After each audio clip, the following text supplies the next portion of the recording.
할렐루야. 할렐루야. 예, 고개를 다 들어서 저를 보세요. 벌써 피곤해서 고개 숙인 친구도 있는데 저를 보세요. 네, 여러분 기도해 주셔서 휴가를 잘 다녀왔습니다. 그런데 휴가 때 다른 데 가서 예배 드리가 그래가지고 네, 고등부 온라인에 접속해서 라이브로 여러분과 함께 저번 주에도 예배를 드렸는데 박희광 교사님이 오셔가지고 말씀을 전하시는데 아멘 소리가 크더라고요. 그래서 약간 상처를 받았어. 할렐루야. 네, 회복이 됐습니다. 예. 요즘 시대는요, 사람들이 무엇인가를 평가하는 시대인 것 같아요. 평가받고 평가하는 시대인 것 같아요. 유튜브를 봐도 언박싱 영상이나 아니면 제품 리뷰 이런 게 되게 많죠, 그죠?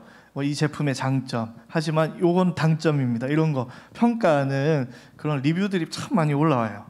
그리고 제가 요즘에 즐겨보는 슈퍼밴드 같은 오디션 프로그램 있죠. 막 앞에서 막 멋지게 딱 하고 나면은 심사위원들이 내가 봤을 때는 되게 좋은데 막 안 좋은 점 막 지적하고 막 그렇게 하더라고요. 뭔가를 평가하고 평가받는 시대를 살아가고 있는 것 같습니다.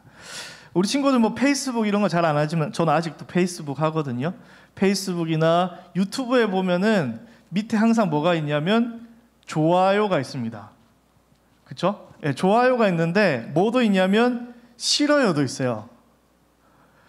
제가 한 번씩 고등부 유튜브 채널에 들어가거든요. 그러면 한 번씩 싫어요가 눌려진 적이 있어요. 좋아요도 있지만 싫어요가 눌려지면 너무 마음이 아프더라고요. 왜 싫을까? 뭐가 싫을까? 근데 누군지 몰라. 유튜브까지 들어와서 자기 아이디로 들어와서 싫어요를 누를 정도면 뭔가 영상 열심히 보고 예배를 참여한 분인데 왜 싫어요를 눌렀을까? 하루 종일 막 고민해요. 네. 뭔가 우리가 지금 시대가 평가를 하고 평가를 받는 그런 시대 속에 살아가고 있습니다. 여러분 다시 한번 저 한번 보실래요? 제 혈액형이 뭘 것 같아요? 혈액형 B형, A형. 자, A형일 것 같다. 손 들어보세요. 손 들이세요. B형일 것 같다. O형일 것 같다. 네. AB형일 것 같다. 네. 네, 저는 AB형입니다. 네, AB형인데 약간 AB형 중에 A가 되게 커요. 그래서 AB형인데 되게 소심해.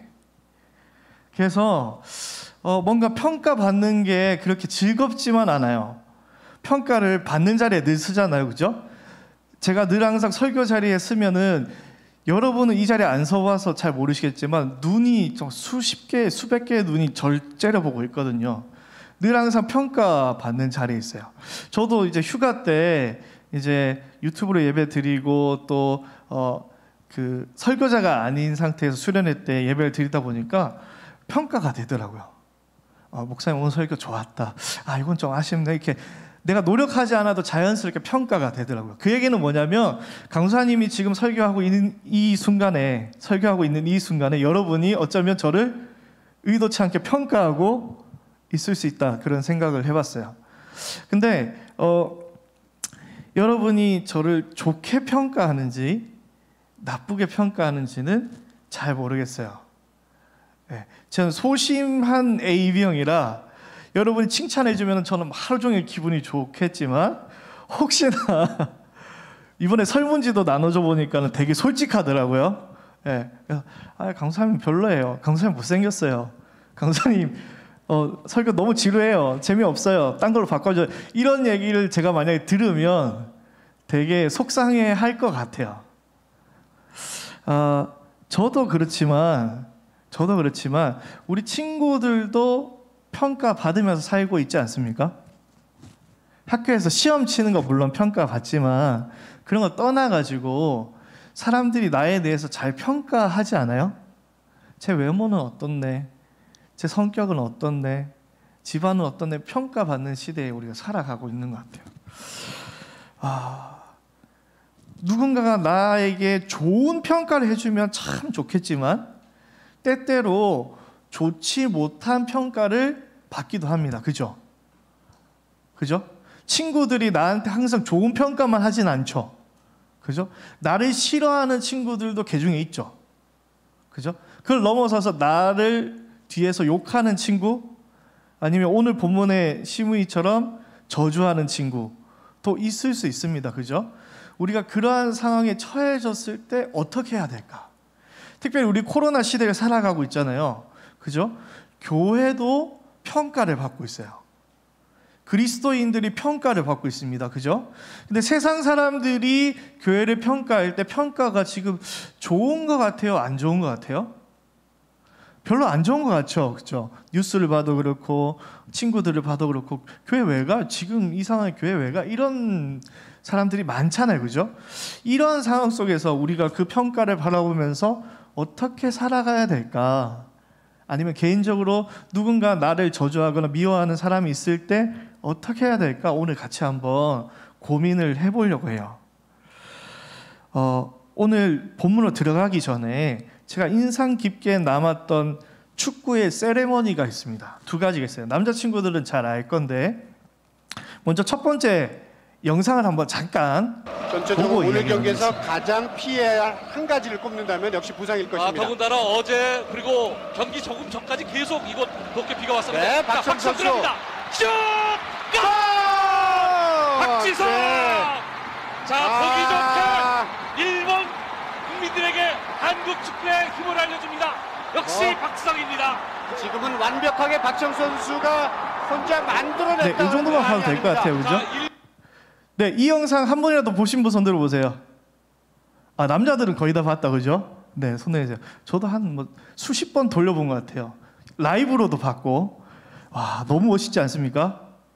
이거 무슨 세레머니라고 그러죠, 남자들? 산책 세레머니, 그죠? 산책 세레머니, 산책하는 거예요, 산책. 저기 지금 일본입니다.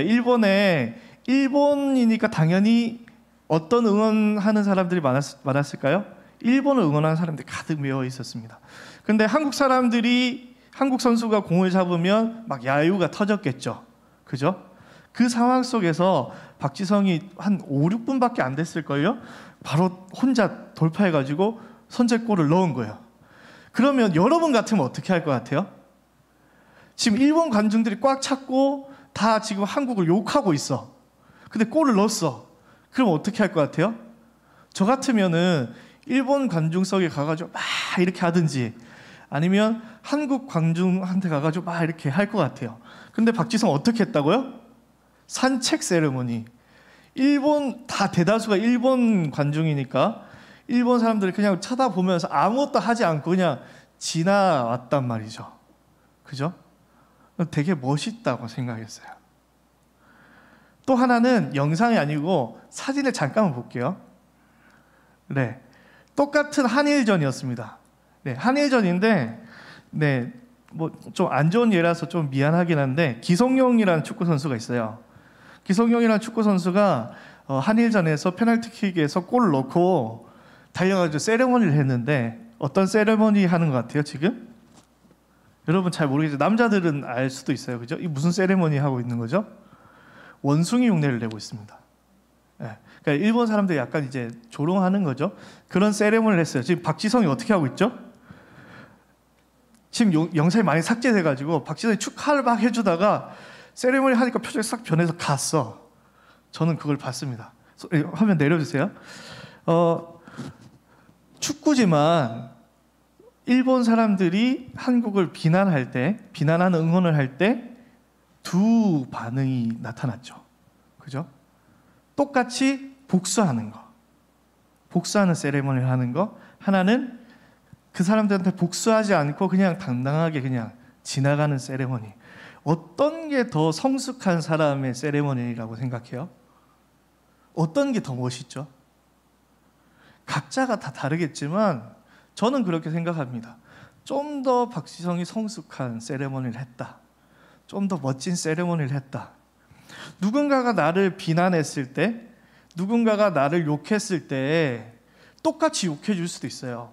그죠? 똑같이 복수할 수도 있습니다. 그런데 성숙한 사람이라면 조금 다르겠죠. 그죠? 특별히 그리스도인이라면 좀 달라야겠죠. 세상 사람들이 우리를 좀 우리가 생각할 때 억울하게 느낄 수 있는 그런 욕들을 할 수 있습니다. 그죠? 근데 그거에 막 대항해가지고 세상 사람들을 욕할 것이냐, 아니면 성숙한 자세로 임할 것인가를 오늘 한번 같이 고민해봤으면 좋겠어요. 성경은 누군가가 비난을 했을 때 어떻게 하라고 이야기하고 있을까요? 오늘 읽지 않았지만 누가복음 6장 27절에서 28절 말씀을 제가 한번 읽도록 하겠습니다.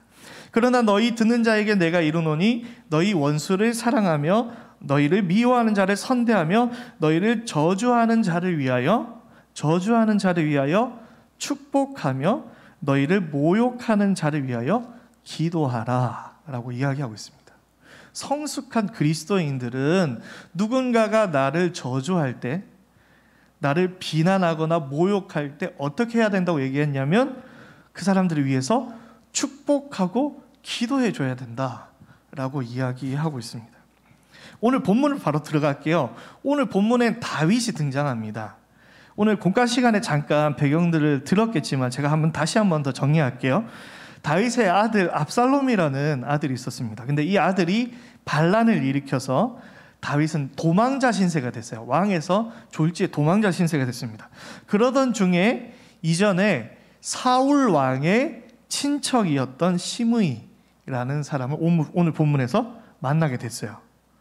그런데 그 시므이라는 사람이 이 다윗을 만나서 다윗을 향해서 계속해서 저주를 퍼붓는 것입니다. 우리 말씀 잠깐 같이 볼게요. 성경 다 폈으니까 따라오세요. 5절 말씀에 이렇게 얘기하고 있습니다.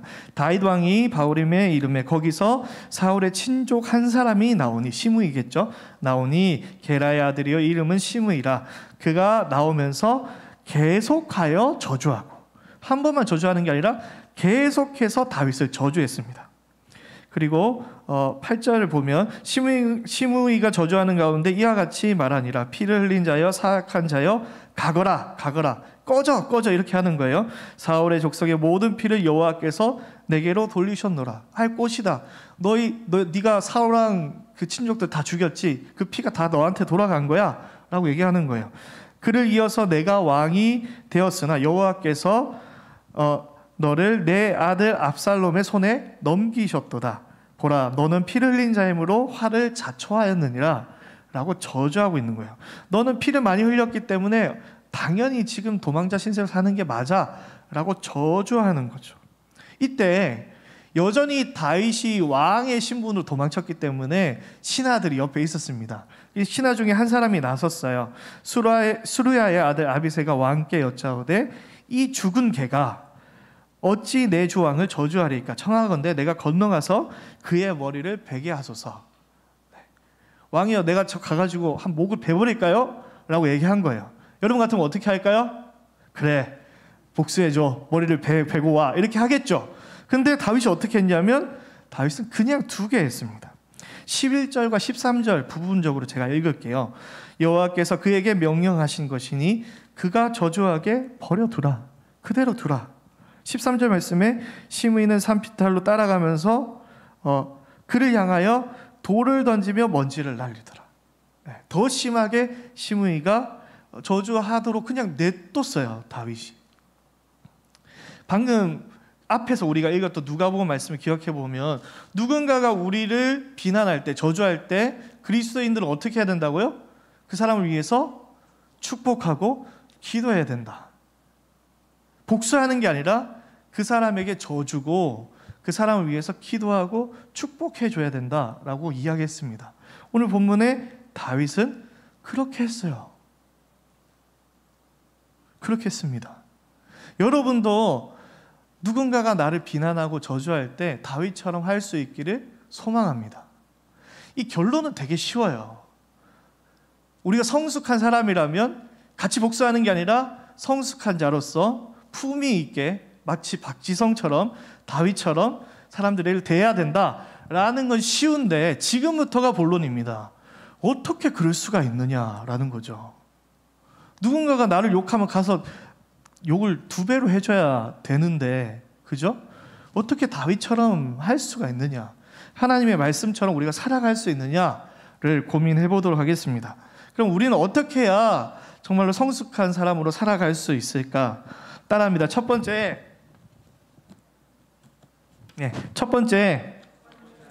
죄송해요. 다시 따라할게요. 첫 번째, 자신의 연약함을 기억하라. 네, 우리가 성숙하려면 어떻게 해야 되냐면요, 자신의 연약함을 기억할 수 있어야 돼요. 실패는 성공의 어머니라는 말이 있습니다. 그리고 아픈 만큼 성장한다 라는 말이 있어요. 근데 실패한 모든 사람이 성공하진 않습니다. 아픈 모든 사람이 다 성장하진 않아요. 어떤 사람이 실패 가운데 성장하고 아픈 가운데 성장하느냐? 자신의 연약함을 기억하는 사람이 성장하게 되어 있습니다. 제가 병원에서 군 생활을 했기 때문에 아픈 사람을 많이 봤어요. 아픈 만큼 성장하지 않고요. 어떻게 되냐면 아픈 만큼 다른 사람을 욕을 많이 해요. 자기의 연약함이 뭔가 다른 것 때문에 왔다라고 핑계를 대고 원망하거나 짜증내는 경우가 많습니다. 그죠? 내가 뭔가 연약할 때, 내가 뭔가 힘든 상황에 처했을 때, 아, 내가 실수해서 그래, 내가 잘못해서 그래, 이렇게 생각하는 사람이 생각보다 없어요. 아, 학교 선생님이 짜증나게 숙제를 많이 내줘가지고 말이야. 뭐 이런 거. 아, 우리 부모님이 나 학원을 많이 보내줘가지고. 막 이렇게 남 탓을 하는 사람들이 많아요. 그죠? 근데 성숙한 사람들은 그런 탓을 하는 사람들이 아니라 자신의 연약함을 돌아보고 기억하는 사람입니다.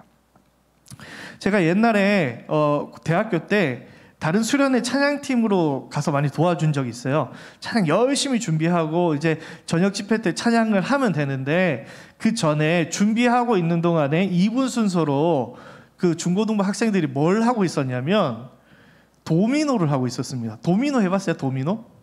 도미노 피자 말고 이게 쌓는 거를 이만한 공간이었어요. 거기도 이만했던 것 같아요. 이만한 공간에 그 한 100명 정도 됐던 것 같은데 아이들이 앉아가지고 하나하나 도미노를 쌓았어요. 그래서 이제 다 완성하면 딱 넘어뜨리는 거예요. 그게 신기하잖아요. 그런 거 처음 봤거든요. 신기해가지고 이렇게 차장팀이지만 이렇게 기웃기웃 거리다가 실수로 뒤에서 누가 저를 밀었어요. 그래서 밀어서 제 발이 도미노 하나에 딱 부딪힌 거예요. 어떻게 됐을까요? 도미노가 한 수천 개 된 것 같은데 수천 개가 쓰러졌어. 그러니까 한 파트가 그냥 다 날아간 거예요.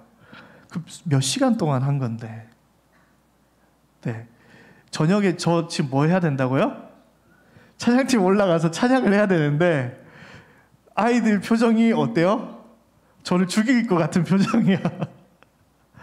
그래서 찬양하면서도 원래는 앞을 보고 이렇게 찬양해야 되는데 이러고 이제 찬양을 했던 기억이 있습니다. 그 이후에 그 실수 이후에 내가 뭔가 예배를 하기 전에는 정말로 조심해야 되는구나 라는 걸 깨달았어요. 그리고 찬양 인도를 하거나 설교하기 전에 예배 시간에 뭔가 딴짓을 하지 않습니다. 집중하기로 결심하고 그렇게 지금까지 살아오고 있습니다. 그렇지만 제 연약함을 알기 때문에 저도 옛날에 그랬기 때문에 혹시나 찬양팀 중에 어린 찬양팀 친구들이 장난치거나 막 이렇게 한다고 해서 되게 혼내고 그러지는 않아요. 왜냐하면 제 연약함을 알기 때문에. 또 한 번 실수한 적이 있습니다. 대학교 때 제가 동아리에 들어갔는데 같은 찬양팀이었어요. 찬양팀인데 전 찬양을 잘 안 시켜주더라고요. 근데 연습 때 찬양하라고 그래서 열심히 하고 있었는데 궁금한 게 갑자기 생겼어요. 이 마이크가 있잖아요. 그죠? 이 마이크가 있는데 이 마이크 앞에 스피커가 있어요. 어떤 궁금증이 생겼냐면 이 마이크 통해서 여기에 소리가 나는데 이 마이크를 스피커에 갖다 대면 어떻게 될까? 라는 고민이 든 거예요. 그래서 어떻게 했냐면 마이크를 직접 대보기로 했습니다. 연습하고 있었어요. 막 선배들 연습하고 있는데 마이크를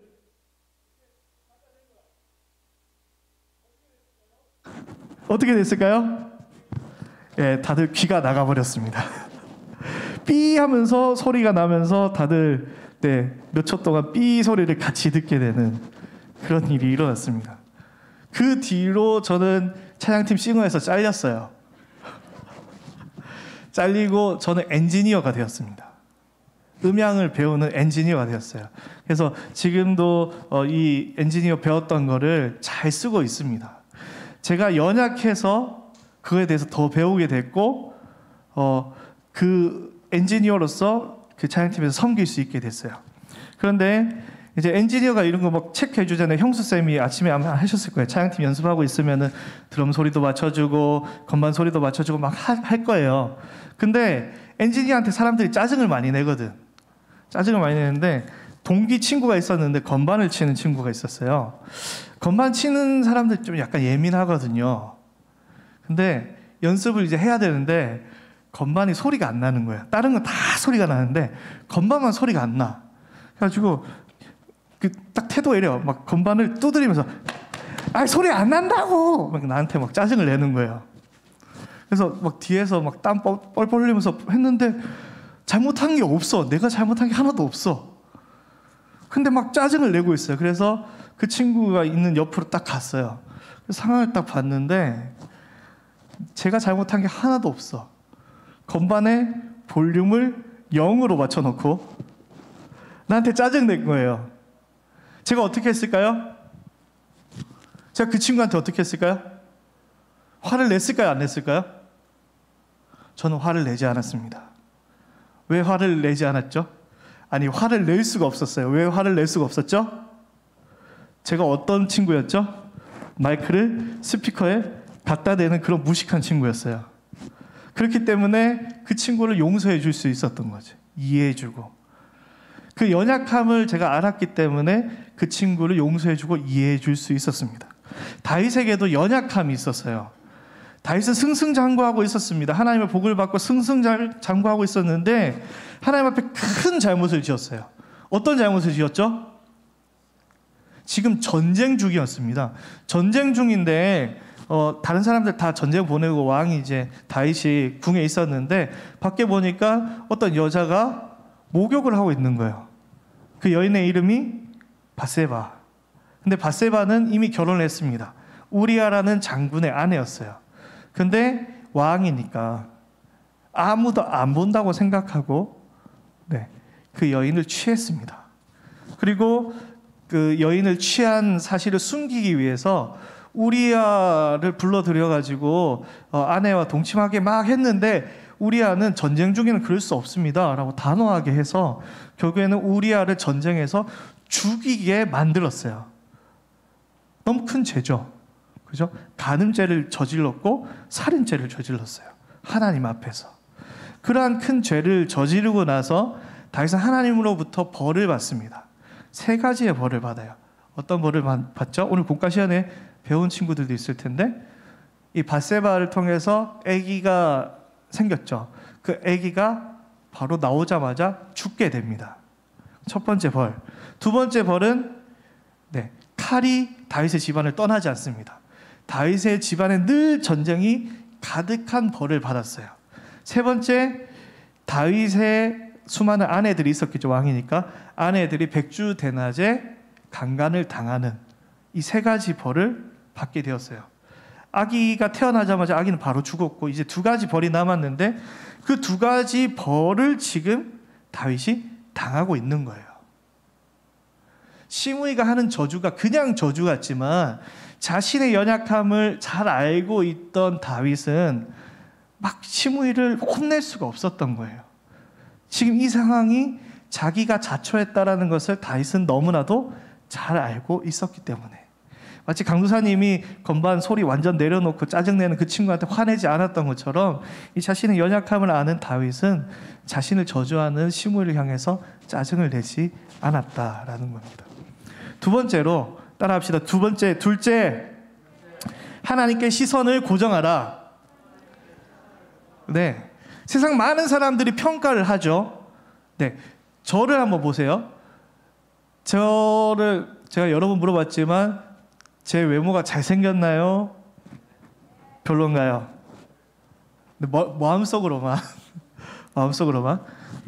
감사하게도 저를 좋게 보는 사람도 있겠지만 저를 쉽게 좀 이렇게 못생겼다고 생각하는 사람이 있을 수 있습니다. 그죠?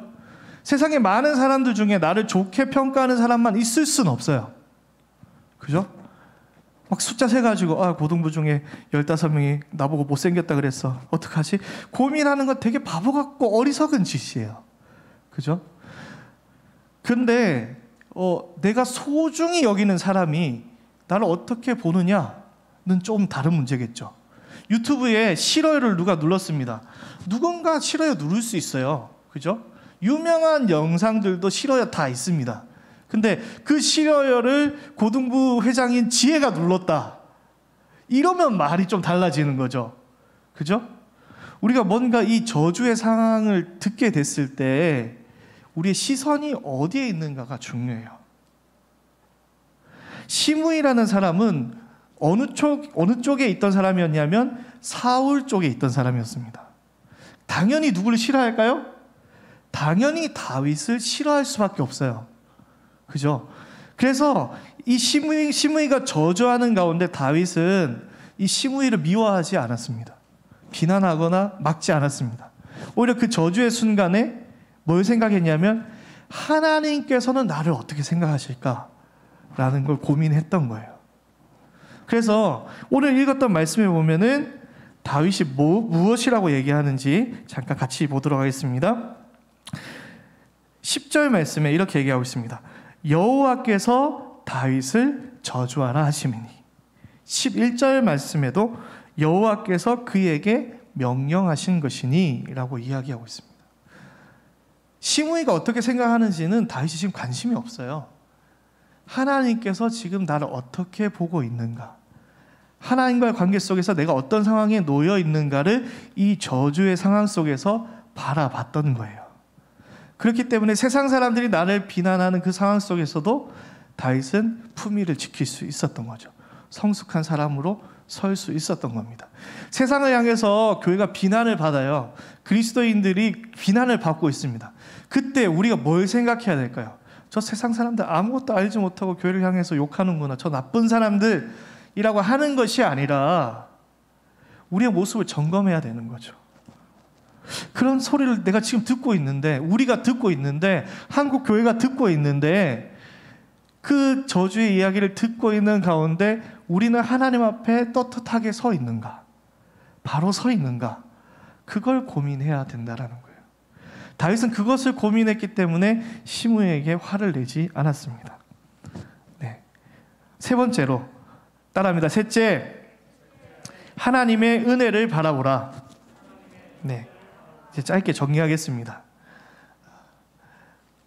하나님께 시선을 고정하고 하나님께서 나를 어떻게 보실까를 생각했을 때 다윗은 자신의 모습이 죄인이라는 것을 깨달았습니다. 죄의 대가로 이러한 일이 이루어졌구나, 그리고 그 대가에 대한 벌을 지금 저주로 이야기하고 있구나 라는 사실을 다윗은 알았습니다. 그럼 다윗이 뭘 해야 될까요? 다윗이 할 수 있는 건 하나밖에 없어요. 하나님의 은혜를 구하는 거죠. 세상 사람들이 나를 저주해도요, 욕해도요, 우리는 겁날 게 없습니다. 세상 사람들이 나를 저주하는 그 저주는 능력이 없어요. 그런데 하나님께서 나를 저주하시면 그건 심각한 문제죠. 그죠? 하나님께 내가 벌을 받았다, 하나님께 내가 뭔가 잘못했다, 그러면 돌이키고 하나님의 은혜를 구해야 됩니다. 그래야만 우리는 살 수 있기 때문이죠. 12절 말씀에 그래서 다윗은 이렇게 얘기합니다. 혹시 여호와께서 나의 원통함을 감찰하시리니 오늘 그 저주 때문에 여호와께서 선으로 내게 갚아주시리라 하고. 다윗은 사실 지금 억울한 상황이에요. 왜냐하면 시므이는 사울 편의 사람이었잖아요. 그죠? 사울 죽일 때 보통 왕 같았으면 시므이도 죽였을 거예요. 근데 다윗은 은혜를 베풀었습니다. 압살롬이 반항하기 전에, 반역하기 전에 압살롬에게 은혜를 베풀었던 사람이 다윗이었습니다. 다윗이 잘못해서 이런 상황을 겪은 게 아니라 그냥 전반적인 상황을 봤을 때 다윗은 크게 잘못한 게 없고 은혜를 베푼 것밖에 없는 상황이었어요. 그래서 이 시므이라는 사람이 사실은 다윗을 저주하는 거는 다윗이 봤을 때 억울한 상황이에요. 그렇지만 이 시므에게 직접 얘기하지 않고 저주하지 않고 그에게 저주었던 다윗의 그 마음속의 진짜 뜻은 무엇이냐면 하나님께서 나의 억울한 걸 다 아시기 때문에 이 저주를 선으로 갚아주시겠다라는 소망이 있었기 때문입니다. 내가 비록 과거에 죄를 지어서 지금 이 저주를 당하지만 내가 베푸는 이 작은 은혜 때문에 나에게 선으로 갚아주시리라 라는 소망이 있었던 것입니다. 저주를 변해서 복이 되게 하시는 하나님이 우리의 하나님입니다. 그래서 로마서 12장에는 이렇게 얘기하고 있습니다. 너희를 박해하는 자를 축복하라. 축복하고 저주하지 말라. 내 사랑하는 자들아 내가 친히 원수를 갚지 말고 하나님의 진노하심에 맡기라. 기록되었을 때 원수 갚은 것은 내게 있으니 내가 갚으리라고 주께서 말씀하시느니라. 우리의 원수를 갚으시는 것도 하나님이시고 우리에게 복을 베풀어 주시는 것도 하나님이십니다. 그래서 하나님의 은혜를 바라보는 사람이 되기로 작정했던 것입니다. 말씀을 정리하겠습니다. 세상에 많은 사람들이 우리를 비난하고 저주하고 욕하기도 합니다. 내 인생에 적지 않은 사람들이 나를 욕하고 싫어하는 사람들이 있습니다. 그러한 상황 속에서 우리는 어떻게 나아가야 되겠습니까? 성숙하지 못한 사람처럼 같이 저주하고 같이 욕하고 같이 싸워야겠습니까? 우리는 그리스도인으로서 그렇게 살아서는 안 되겠습니다. 성숙한 사람으로 살아야 되겠습니다. 오히려 그들을 위해서 축복하고 기도해 줄 수 있는 사람, 그런 사람이 되어야 되는데 그런 사람이 되기 위해서 우리는 어떻게 해야 됩니까? 우리의 연약함을 기억하고 그리고 우리의 시선을 하나님께로 고정하고 하나님의 은혜를 기다리는 그런 성숙한 우리 모든 고등부 친구들이 될 수 있기를 간절히 축복합니다. 네, 우리 같이